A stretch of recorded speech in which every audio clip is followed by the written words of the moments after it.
So I'm in the supermarket the other day. We're getting some groceries to take home. And I'm walking down the aisle, and there's a woman, and she's got her mask on and her gloves and her bandana and everything. And she's reaching for a bag of flour, and she drops the bag of flour on the floor. She bends over to go to pick up the bag of flour. And I said, no, don't worry about it. It's self-rising flour. Anyway, now you know why I'm not a comedian. So, are these days dragging by or what? We've been dealing with this thing for a couple months now. It feels like it's been a year, right? So hopefully we're getting close to the end where things will start to change. We can open some things up and get on with our lives before too much damage is caused. So we want to talk a few things today about what's happening overall with the virus, and I want to provide some new facts for you, some food for thought, and some things to think about. When we look at the graph data here, this is Florida, of course. I show you Florida data because I am in Florida. That's what's important to us in this area, and this is primarily for our patients, and those others that want to receive this information are free to receive it. So when you look at the graph data, what's happening, we've been quarantining, we've been social distancing and separating ourselves. Things are still kind of on semi-lockdown here in Florida. So we've been spreading apart. What's that doing? Is that putting an end to the virus? No. Is it changing anything? It's slowing the progress down, what we call flattening the curve. So as we've talked about before, these viruses, any epidemic or pandemic outbreak, they're going to show this same pattern. It's science, people. It's science. It's going to show the same pattern. The cases are going to ramp up. It's going to spike, and then it's going to rapidly decline and go away the same way that it came. It'll pretty much go away the same way in roughly the same amount of time. So it creates almost like a direct pyramid cycle. Now, when we quarantine and we separate, what are we doing? We're flattening out this curve. What's important about that is we're slowing down the progression. By doing that, we're not overwhelming the healthcare system. We're not overwhelming the hospitals. Even though you look at, like, say, New York City, places where they've been harder hit because they have greater populations living closer together. You look at states like Montana or Nevada, they have very few cases whatsoever. They're living greater distance from each other. So the areas, the metropolitan areas, that New York, New Jersey metropolitan area, definitely the hardest hit of anywhere in the country because people are living right on top of each other, and because they were going about their daily business and daily routine, several people got infected very rapidly. So that's kind of what happens naturally with an epidemic or a pandemic, is that peak, that spike is going to happen pretty rapidly, and then it's going to drop right off. Now that's if you let it go on its own and you don't do anything. If you start to social distance and you quarantine healthy individuals along with quarantine those that are sick, then you're going to slow that curve down, you're going to flatten it out. And that actually, what that's going to do is it's going to spread it out a little bit further. Again, make it easier for the healthcare institutions and the hospitals and the people that are up front, primary care, first responders. Help them out so they don't get overburdened, overwhelmed. You see what the media is doing, how the media is every person that dies, every person that tests positive, every nursing home that shows, they have to make it, drill it into our heads that, there's another case, somebody else dies. So you can imagine the pandemonium and the chaos if we wouldn't social distance and do these things and let it go. It would rapidly accelerate, and then there would be those people that would say, when is it going to stop? It's going to keep going. Our whole country is going to get infected. 3/4 of our population is going to be wiped out. We're going to die. It's the apocalypse. It's the end of the world. We know that's not true. That's not going to happen. So I want to talk to you about some facts, and there's some newer facts that we haven't really talked about yet, just so you feel a little bit more ease and a little bit more comfortable. So the first fact that I want to share with you is that exposure to any virus does not make you sick. Okay? Let me repeat that. Exposure to any virus does not make you sick. Now the key word there is exposure. exposure. There was a research study done, and again, this is science, so you can't argue science. There was a research study done in 1991. Dr. Cohen was his name, Cohen and his group. This was published in the New England Journal of Medicine. Without a doubt, the most highly respected medical journal in our country, maybe if not the world. The New England Journal of Medicine, maybe the Lancet. These are some of the top peer-reviewed medical journals in the world. So this study that Cohen did with his group, they took live viruses in liquid solution and they put drops in people's nostrils. They actually injected live viruses, liquid viruses, into people's nostrils. And they actually injected a few different types of viruses. And one of the viruses was a coronavirus. Imagine that. We think that coronaviruses are something new, but they're not. So they injected the viruses in there and wanted to kind of see what would happen to everyone who got injected. And not everybody got sick. What they did was they induced stress into some individuals, and they found that the individuals that they induced stress into, they're the ones that got sick. So what they found as a result of that study is not exposure to a virus that makes you sick, it's the health of the host. You're a host, your body is a host. You're not hosting a party, you're hosting a feeding frenzy for the virus, for the bacteria, for the parasites, for the yeast, for the function, whatever it may be, you are the host. And what they found in this study is that the health of the host health or host disease or lack of ease, is what's going to determine whether you get sick or not. So we've been saying all along with this coronavirus, you have to keep your immune system boosted up. That's the most important thing that you can do. Keeping that immune system functioning and working properly, because we're probably all going to get exposed to this at one point or another.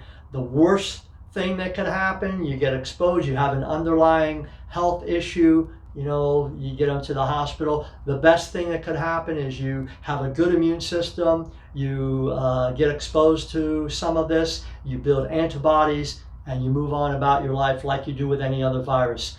You've built antibodies throughout your life for flu viruses, rhinoviruses, cold viruses, all kinds of different bugs you build immunity towards and you don't even know it.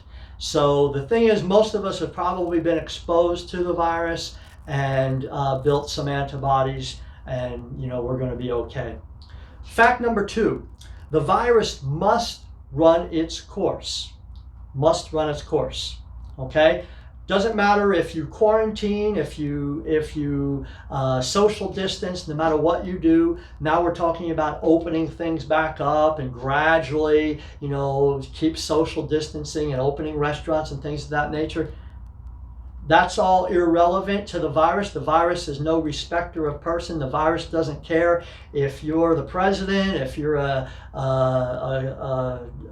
hospital worker, if you're a waitress in a restaurant, if you're a doctor. It doesn't matter. The virus could care less. The virus has to run its course. It must run its course.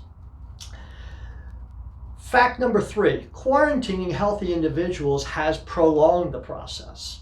So again, there's a doctor, his name is Dan Yamin, and he is an engineer, actually. He's a PhD, and he was instrumental in curbing the Ebola virus. And if you know anything about the Ebola outbreak that we had in the world, Ebola virus, or the Ebola outbreak, was killing 50% of the people that it infected.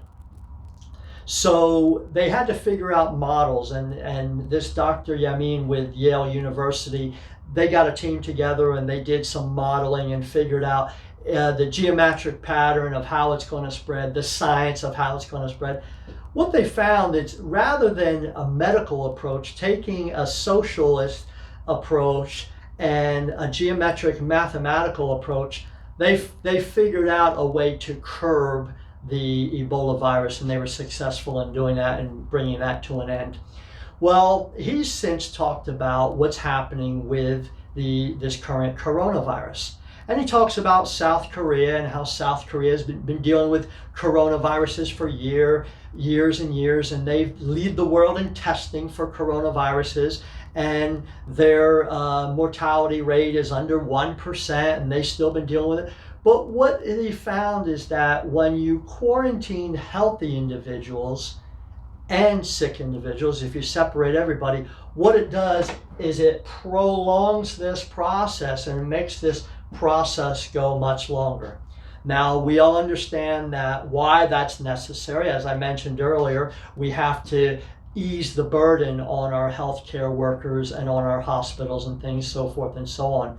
But if we understand that we're all going to come in contact with this eventually, we're all going to maybe have some symptoms or maybe not symptoms, we're all going to maybe be contaminated in some way or another. But if we understand that it's only the sickest of the sick that need hospital attention, we won't overburden our healthcare workers. So the thing is that what he's talking about is any quarantine situation, quarantining the sickest individuals like we used to. It used to be like you see in the movies, like, oh, where's Joe? I haven't seen Joe. Like, oh, Joe's in quarantine, he's sick. They didn't quarantine all the healthy people. Oh, people stay at home, just in case. No, it's only those people that showed symptoms or signs. So what this doctor also talked about, there's something called a reproductive rate of every virus.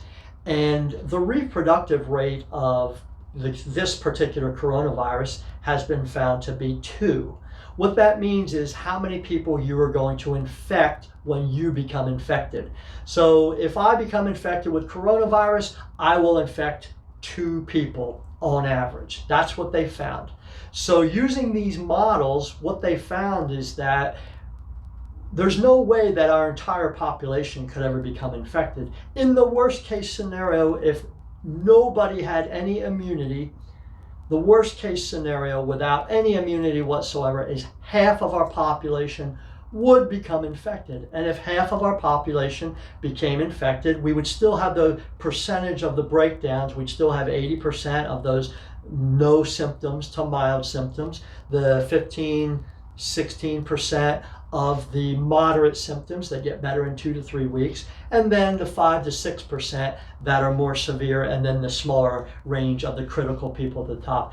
And in the end, the models show that the end mortality rate, because there's going to be more people, once we get back into social contact again, there's going to be more people that test positive, there's going to be more people that die.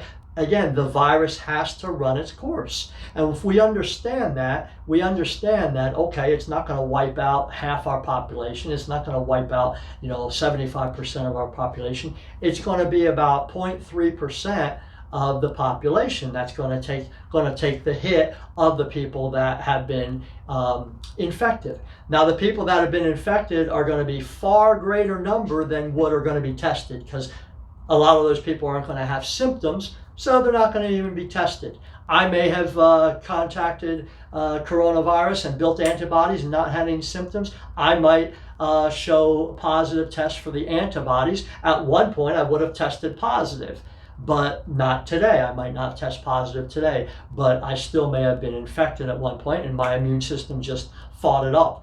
I'm hoping that's what happened in my individual case, and I hope that's what happens in your individual lives as well. So, but that's the thing, is that quarantining healthy individuals, all it does is it spreads out this process and it makes it go on. That's why you hear them say, oh, we could be dealing with this for well, the longer we social distance and do these things, the longer the process is going to take. So the virus is still going to infect who it's going to infect. The numbers are still going to be the numbers. It's still going to happen. It's still going to do it. Whether the media wants to blame this person or that person or whatever they want to do, it makes no difference what the media says or what a newspaper says or what some person says. The virus will do what it's going to do, and it's math. It's science. You have to understand the math and the science. Sometimes we just don't want to listen to the math and the science. We want to listen to the hype that the news media is putting out there because they have a particular agenda. So the bottom line in our country, the fact is, this is the final fact, the fact is we don't have a virus problem. We have a disease problem. A disease problem, because in our country, if we want to see people get healthy, we have to change our lifestyle. You know, it's that small percentage that are becoming critically ill. Those are the people that have underlying comorbidities. Very few people, if any, that I've heard about are young, strapping, healthy individuals that have died from this coronavirus. For the most part, it's those people with the underlying heart condition, high blood pressure, obesity, diabetes, all these things. So, you know, the thing is that we have this disease problem in our country. We lead the world in heart disease. 1 million people a year die from heart disease. We lead the world in cancer and strokes and diabetes and obesity. We lead the world in all these categories, so we're not a healthy nation. So maybe this will be a wake-up call for us to change our lifestyles, to start eating differently, to start walking more or getting out and exercising more, to not sit as much and not watch TV as much, and exercise our mind, our brain, you know, get the nutrition in our bodies that our bodies need. So maybe it'll be a wake-up call for most of us.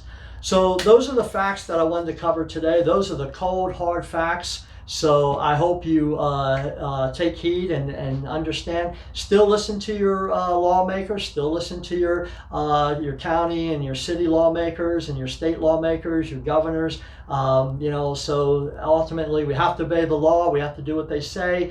You know, whether you agree or disagree is kind of irrelevant. But you know, some of you that are going on social media and yelling and screaming and cursing at people, you know, stay inside, don't go outside, you stupid idiots, and you know, stuff like that. That's not helping the situation, and that's not going to make a difference in you know, in what we do in social distancing and wearing the scarves over your face and stuff like that. Yeah, that all looks nice and all looks good, but again, the virus has to run its course. It has to do what it has to do. We have to accept the fact that there's going to be some casualties. It's going to be the weakest of the weak. You know, unfortunately, it's sad to see it happen, but that's the only thing that we have to understand. You know, we can't, every time we have a viral outbreak, what happens 6 months from now if you know, another virus, you know, gets released? Or, you know, there's another virus that attacks us, another coronavirus of a different strain. Are we going to shut everything down again? Are we going to go into hiding? Or what are we going to do? You know, they're already talking about this, you know, coronavirus. Oh, there's going to be a second wave in the fall. It could be worse than this first wave. Well, probably not, because the majority of people have probably already been exposed. So if you've already been exposed, you built up antibodies, developed antibodies. Oh, but we don't know if you can be reinfected. Well, again, you know, the real scientists that study these things, who aren't all into selling books and creating hype and pandemonium, the real scientists say, yeah, there might be a possibility you may get reinfected, but if you do, those symptoms will more than likely be none or very minimal. So, you know, there's really no fear there. So you can live your life in fear and inside, being afraid to get attacked by any kind of virus. Viruses have been on this planet for millions of years. All of a sudden, viruses are a new thing, you know, like, oh, we don't, you know, have an immune system. Our body doesn't know how to handle viruses. And yeah, our bodies do. So I appreciate you guys watching. And if you have any questions, send us your questions. I'll be happy to answer them. Maybe we'll have another question and answer forum on the next video. I enjoy getting questions from you guys. You know, just don't ask questions about, you know, if I'm trying, you know, still trying to lose weight. I thought maybe I'll start buying my shirts a little bit bigger so it looks like I'm losing weight, or changing the camera angle a little bit. But anyway, all right, you guys stay safe, stay healthy, keep boosting up that immune system, and we'll see you on the next video.